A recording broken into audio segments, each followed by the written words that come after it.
এসেছি বিগত বছরের ব্যাংক ম্যাথ প্রশ্ন সমাধান ক্লাস নিয়ে। প্রথম অঙ্কটা দেখুন এখানে, which one of the following numbers can be removed from the set S without changing the average of set S? এখানে কি বলেছে যে এই যে সেট আছে, এই সেট থেকে এই সেটে 5টা নাম্বার আছে, আমরা কোন নাম্বারটা এই সেট থেকে রিমুভ করার পরেও এই সেটের এভারেজ একই থাকবে। এখন প্রথমে কি করতে হবে, এই সেটের একটা এভারেজ, এই সেটের যে এভারেজ সেটা নির্ণয় করতে হবে। এভারেজ কত দেখুন, 9, 5, 4, 2, 0, এগুলো যোগফল নির্ণয় করতে হবে। 9 আর 5 কত, 14, 14 আর 5 কত, 14 আর 4 হচ্ছে 18, 18 2 হচ্ছে 20, 20 আর 0 হচ্ছে 20। তাহলে এই যে 20 কে কত দিয়ে ভাগ দেবো, 1 2 3 4 5, 20 কে 5 দিয়ে ভাগ দিলে এভারেজ হচ্ছে 4। তাহলে দেখুন এই সেটের এভারেজ হচ্ছে 4। এখন এই যে 4, এই 4 কিন্তু এই সেটের মধ্যে আবার একটা সংখ্যা আছে। তাহলে আমরা যদি 4 কে রিমুভ করে দেই তাহলেও কিন্তু এই সেটের এভারেজ 4 ঠিকই থাকে। কিভাবে দেখুন, এখন তো এই সেটে 4 নাই, তাহলে এভারেজ কত হয়, 9 আর 5 14, 14 আর 2 16, 16 আর 0 যোগ করলে 16 হয়। এই 16 কে আমরা ভাগ দেবো কয়টা সংখ্যা দিয়ে, 1 2 3 4। তাহলে দেখুন এই 16 কে 4 দিয়ে ভাগ দিচ্ছি, থাকছে 4। তাহলে প্রথমে আমাদের যে 5টা সংখ্যা সেটার এভারেজ ছিল 4। এখন এখান থেকে আমরা একটা সংখ্যা 4 বাদ দিয়ে দিলাম, তারপরেও এই সেটের এভারেজ 4ই থাকছে, অর্থাৎ এভারেজের কোনো চেঞ্জ হচ্ছে না। তাহলে অ্যান্সার হচ্ছে 4। প্রশ্নটা ছিল এমন যে এই সেট থেকে কোন সংখ্যাটি বাদ দিলে এভারেজের কোনো পরিবর্তন হবে না, অর্থাৎ 4 বাদ দিলে এভারেজের কোনো পরিবর্তন হবে না। অ্যান্সার 4। আচ্ছা, নেক্সট অঙ্কটা দেখুন, a trader sells his goods at a discount of 20%, he still makes a profit of 25%. If he sells the good at the marked price only, his profit will be, অর্থাৎ এখানে বলেছে যে একজন বিক্রেতা বা একজন ব্যবসায়ী কি করলো, যে তার পণ্যটা 20% ডিসকাউন্টে বিক্রি করলো, তারপরেও তার 25% লাভ হচ্ছে। এখন বলছে সে যদি 20% ডিসকাউন্টে বিক্রি না করতো, if he sells the good at the marked price, অর্থাৎ যদি সে প্রাইসটা যা দেয়া আছে সেই প্রাইসেই বিক্রি করতো, তাহলে তার লাভ কত হতো। এখন দেখুন এখানে একটা আছে উৎপাদন মূল্য, মানে পণ্যটা উৎপাদন করতে তার কত টাকা ব্যয় হয়েছে, এবং আরেকটা হচ্ছে সে পণ্যটা বাজারে কত টাকা বিক্রি করছে, অর্থাৎ বাজার মূল্য কত। এখন আমরা ধরে নিচ্ছি উৎপাদন মূল্য ধরে নিচ্ছি x, আর বাজার মূল্য ধরে নিচ্ছি 100 টাকা। এখন দেখুন এই যে 100 টাকার পণ্যটা, এই পণ্যটা সে 20% ডিসকাউন্ট দিয়েছে। তাহলে 100 টাকার পণ্যটাকে যদি সে 20% ডিসকাউন্ট দেয়, তাহলে ডিসকাউন্টের পরে মূল্যটা কত দাঁড়ায়, ডিসকাউন্টের পরে মূল্যটা দাঁড়ায় 80 টাকা। অর্থাৎ 20% ছাড়ে যে মূল্য সেটা হচ্ছে 100 বিয়োগ 20, অর্থাৎ 80 টাকা। এখন দেখুন যে পণ্যটার বাজার মূল্য 100 টাকা, অর্থাৎ যে পণ্যটার উৎপাদন মূল্য আমরা ধরেছি x টাকা, সেই পণ্যটা বাজারে বিক্রি হচ্ছে 100 টাকা, সেই পণ্যটাকে 20% ছাড়ে তার বিক্রি করলো 80 টাকায়। এখন দেখুন 20% ছাড়ে 80 টাকা বিক্রি করার পরেও তার 25% লাভ হচ্ছে। এখন এই 25% লাভ আসলে কিসের ভিত্তিতে হচ্ছে, অর্থাৎ তার যেই পণ্যটা x হচ্ছে তার উৎপাদন মূল্য, সেই উৎপাদন মূল্যের উপরে তার কিন্তু এখানে 80 টাকা লাভ হচ্ছে। এখন এই 80 টাকা আসলে আমরা কিভাবে পাই, এই 80 টাকা হচ্ছে আমাদের যে উৎপাদন মূল্য, এবং সেই উৎপাদন মূল্যের উপরে 25% লাভ করার পরে সে 80 টাকা পাচ্ছে, অর্থাৎ উৎপাদন মূল্য এর 25%, এইটা মিলেই তার 80 টাকা লাভ হচ্ছে। এখন এটা কত দাঁড়ায় দেখুন, x প্লাস x এর 25% মানে কি, x গুণ 25 আর হচ্ছে এখানে 180। এখন এটা হচ্ছে 4, x প্লাস x বাই 4।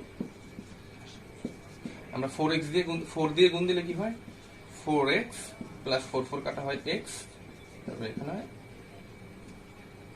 80 গুণ 4, এখানে কত হয় 5x, এখানে হচ্ছে 80 গুণ 4। আমরা পরের লাইনে 5 এটার নিচে কাটা দিয়ে দেবো, 5 16 80 4 16 64। অর্থাৎ এক্স এর মান হচ্ছে 64। তাহলে আমরা পেয়ে গেলাম যে উৎপাদন মূল্য হলো 64। এখন দেখুন উৎপাদন মূল্য 64, সেই পণ্যটা সে যখন 20% ছাড়ে 80 টাকা বিক্রি করছে তখন কিন্তু তার 25% লাভ হচ্ছে। তাহলে তার এখানে লাভটা কত? 80 বিয়োগ 64, 64 এ কত হয়? 36। তাহলে একটু খেয়াল করুন, এখন এখানে আমরা কি পাই যে 64 টাকা লাভ হয় 36 টাকা। এই যে যেই পণ্যটা সে 64 টাকা উৎপাদন মূল্য ছিল, সেই পণ্যটা 20% ছাড়ে বিক্রি করার পরে তার লাভ হচ্ছে 36 টাকা। এখন দেখুন 64 টাকা লাভ হয় 36 টাকা, 64 টাকা লাভ হয়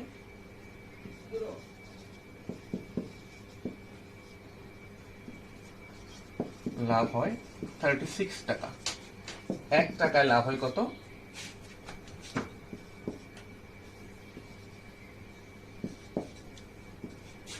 আর 100 টাকায় লাভ হয় কত? এটা কাটাকাটি দিলে থাকে 56.25। অর্থাৎ যদি পণ্যটা সে এই যে কি বলেছে, if he sells the good at the marked price only his profit will be, অর্থাৎ পণ্যটার গায়ে যেই লেখা আছে, পণ্যটার গায়ে যেই মূল্য লেখা ছিল সেই মূল্যেই যদি সে বিক্রি করতো তাহলে তার কত টাকা লাভ হতো? তাহলে তার 56 টাকা লাভ হতো।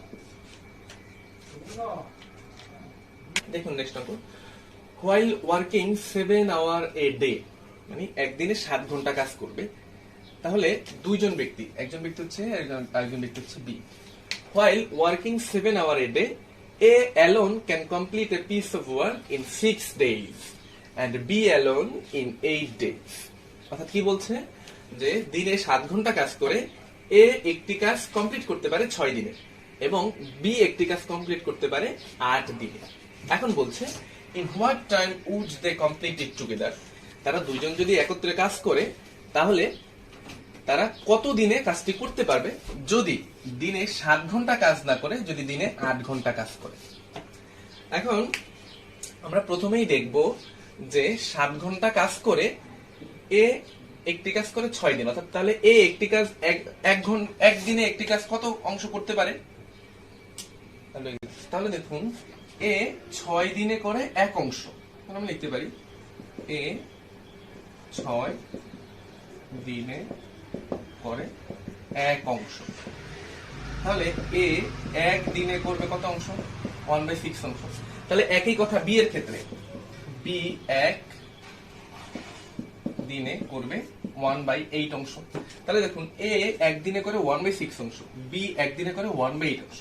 এখন এ আর বি দুইজনে যদি একই সাথে কাজ করে, তাহলে এ ও বি দুইজনে যদি একই সাথে কাজ করে তাহলে তারা একদিনে কত অংশ কাজ করতে পারবে? এ ও বি 1 দিনে করে, এ 1 দিনে করে 1/6 আর বি 1 দিনে করে 1/8। এটাকে যদি আমরা হিসাব করি তাহলে এটা হয় 7/24। এখন একটু খেয়াল করুন, এ আর বি 1 দিনে করে এত অংশ। এখন একদিন মানে কত? তারা একদিনে কিন্তু 7 ঘন্টা কাজ করে, 7 ঘন্টা কাজ করে তারা এত অংশ কাজ করতে পারে। এখন তাহলে আমরা সেটা লিখি, যদি আমরা 7 দিয়ে যদি হিসাব করি তাহলে এ ও বি 1 দিনে 7 ঘন্টায় কাজ করে কত? এখানে যা আছে আমি ও বি 1 দিনে করে 7/24 অংশ। এখন দেখুন এ ও বি যদি 7 ঘন্টা কাজ করে,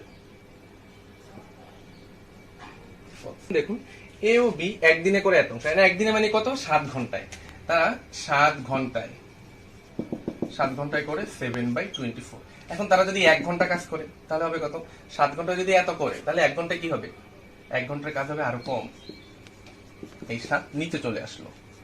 এখন দেখুন পরের অংশ বলেছে তারা যদি 8 ঘন্টা করে কাজ করে তাহলে কি হবে? এখন লিখছি 8 ঘন্টায় যদি কাজ করে তাহলে কাজ করবে আরো বেশি, 7 এটা হচ্ছে 3, অর্থাৎ 1/3। এখন একটু খেয়াল করুন, এ আর বি 8 ঘন্টার একদিনে কাজ করে 1/3 অংশ। তাহলে এখানে প্রশ্নে বলেছে what time they would complete it together, অর্থাৎ এই পুরো কাজটা করতে তাদের কত সময় লাগবে যদি তারা 8 ঘন্টা করে কাজ করে।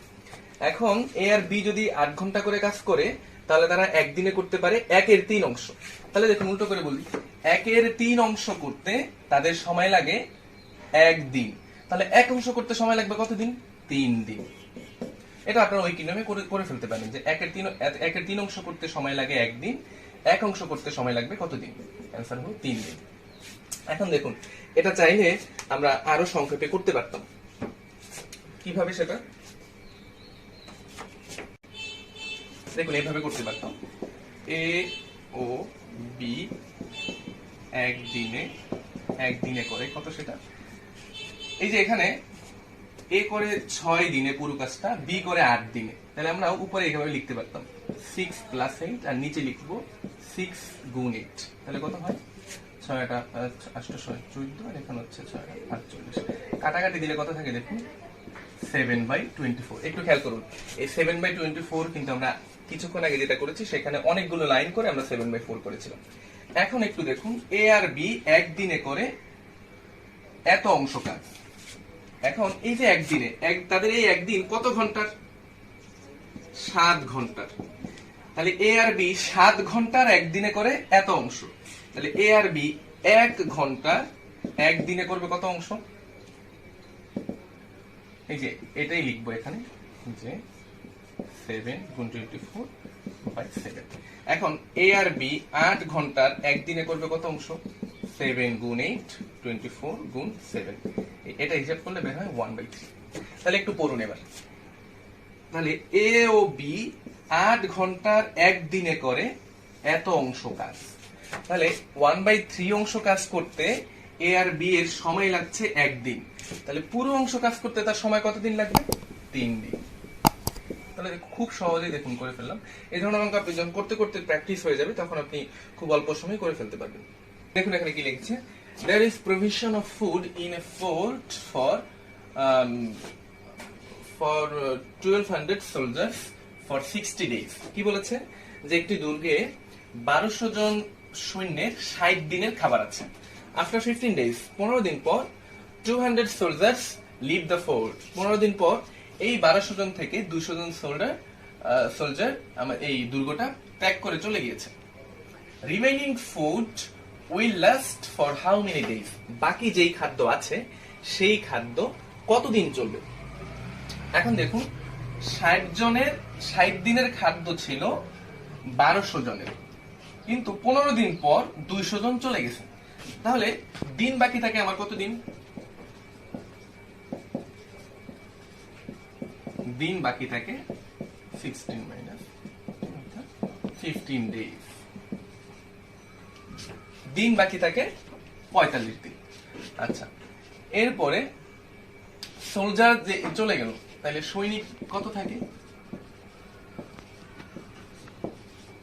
সৈনিক বাকি থাকে 1200 বিয়োগ 200 অর্থাৎ 1000। এখন বলছে যে after 15 days 200 soldiers leave the fort। Remaining food, এই যে রিমেইনিং ফুড মানে কত? এখানে কিন্তু 1000 জনের খাদ্য আছে। এই যে 1000 জনের খাদ্য, এই খাদ্য কারণ 1200 জন তো চলে গেছে, এখন আছে 1000 জন, অর্থাৎ এখন এই যে 1000 জনের এই খাদ্যটা কত দিন চলবে? এখন দেখুন, যদি সৈন্য চলে না যেত, অর্থাৎ সৈন্য যদি 1200 জন ঠিকই থাকতো, তাহলে এই 1200 জনের খাবার কিন্তু 45 দিন চলতো। তাহলে আমরা কিভাবে লিখতে পারি? 1200 জনের খাবার চলে, 1200 জনের খাবার আছে 45 দিনের।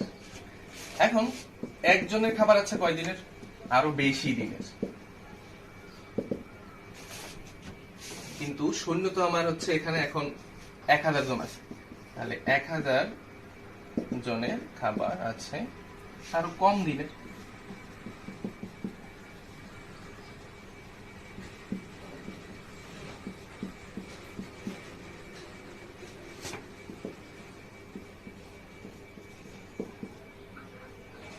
54, অর্থাৎ 54 দিন চলবে। তাহলে দেখুন যে 1200 জন সৈন্য যদি ঠিকই থাকতো তাহলে এই খাবার কিন্তু চলতো 45 দিন, কিন্তু এখান থেকে যদি 200 জন সৈন্য চলে গেছে তাহলে এই খাবার নিশ্চয়ই আরো কিছুদিন বেশি চলবে, তো 45 দিন না চলে সেটা 54 দিন চলবে। এটা অ্যান্সার। ভিউয়ার্স, আমাদের ভিডিওটা বড় হয়ে যাচ্ছে, তাই আজকে আমরা এখানেই সমাপ্ত করছি। আমাদের এই অংশের অর্থাৎ এই প্রশ্নের বাকি অঙ্কগুলো দেখার জন্য আমাদের পরবর্তী ক্লাসে চোখ রাখুন।